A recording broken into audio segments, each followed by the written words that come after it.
We got some Steeler news to talk about. Wasn't necessarily the news I was expecting just days before the Super Bowl.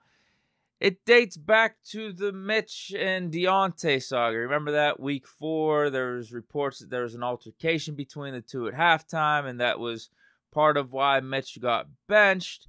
Well, today we have a little bit more information regarding those two. Apparently, Diontae actually punched Mitch. This is according to Greg Giannotti. He's on the Boomer and Geo podcast. Have a listen. We're sitting here at the Pittsburgh Steelers, and I asked him, how the hell did you lose to Zach Wilson and the Jets? And he said, I was under the weather that week. I think we had a bug going on in the locker room. TJ Watt didn't play, he had an injury.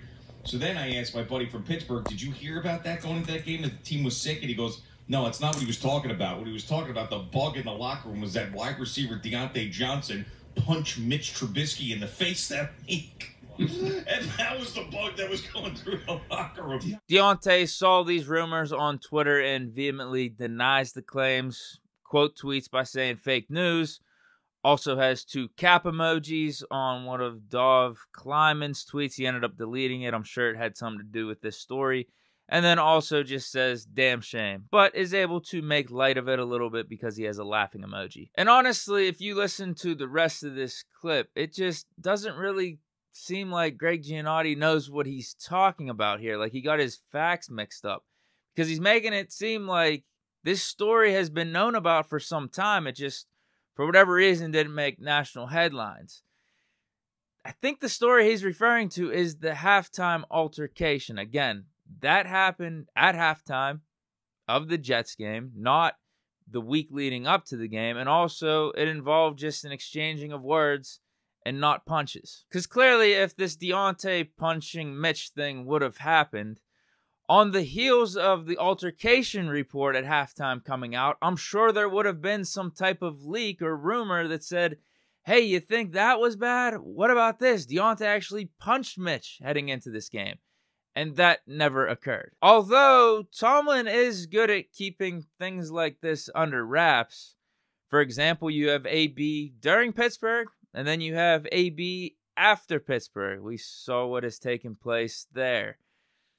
God knows what we don't know about what took place during that Killer B era with AB. But back to the Diontae Mitch story. I'm 100% with Diontae on this one. I'm calling BS. I'm saying fake news. And you're even seeing some Pittsburgh reporters come out and confirm it's fake after the fact. And at this point, like, who cares? This goes back to what I was saying at the beginning. Like, this is such a random story to pop up just 2 days before the Super Bowl. A Mitch Diontae story, like, that we already knew about, but you're just adding that Diontae punched Mitch the week leading up. So random. And if it did happen, again, it's 4 or 5 months removed. Like, who cares? This type of shit happens in sports anyway. Jordan punched Steve Kerr in that one Bulls practice. Not saying it's okay or this is the standard that we should be looking for out of athletes going forward, taking swings at teammates during practices, but we know how it is. Things get heated. This type of shit happens. But yeah, it's just so random. And another point as to why this didn't happen. Like, do we see any bruises or anything on Mitch's face going back to that Jets game? No, there was nothing. Unless it was a weak punch by Diontae.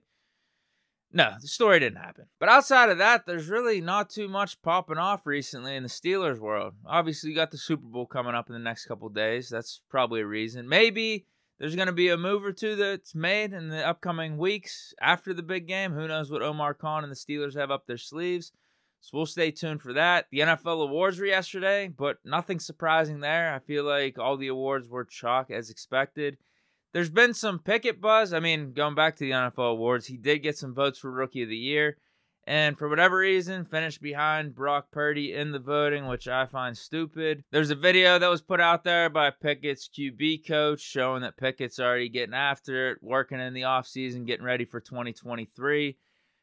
Radio Row, there's some Steelers like Jerome Bettis, former Steelers Jerome Bettis, TJ Watt reiterating what he was saying about Pickett, saying that he could be the guy. So you know what? Yeah, I'll put those clips up. These are for the haters. The last 4 weeks of the season, we saw his development, and he started to go out and win football games. And that's a hard thing to do in the NFL for a quarterback, a young quarterback, rookie quarterback, to go out in the last drive of a game to drive your team down to a winning touchdown or a winning field goal. And he did it, I think, 4 times at the end of the year. And you got to be special to do that. That's not something that just is in the handbook that says, hey, we do this, we do. You've got to be special and make those plays, and he made them. Kenny Pickett, man, like we were just talking about off air, the moxie, a guy that's just a winner. The moxie, I like that. When he came in, we have the home run derby every year in Latrobe, and the guy won the home run derby. and I was a little salty about it, but it's awesome to see a young quarterback come in and just be a winner. And you saw that towards the end of the season when the going gets tough. Coach T always says, cut your eyelids off. He's a guy that's not going to blink. But that wraps up this edition of Big Deke News. Reminder that this show was sponsored by Deke Gaming. If you're missing out on the Madden content, it is being exclusively posted over on Deke Gaming, so subscribe to that channel. The Steelers franchise is heating up. The next video to drop is the NFL Draft. Week 1 is also already in the books, and that gameplay will be getting posted in the upcoming days. And you won't want to miss that one. Instant classic, I'm telling you. And I'm not underselling it at all. Instant classic. Subscribe to Deke Gaming. But again, that's it for this edition of Big Deke News. Give me your thoughts on the Diontae Johnson, Mitch Trubisky rumors. Fake news, or are you buying it? And yeah, enjoy the weekend. Stay chilling. Peace.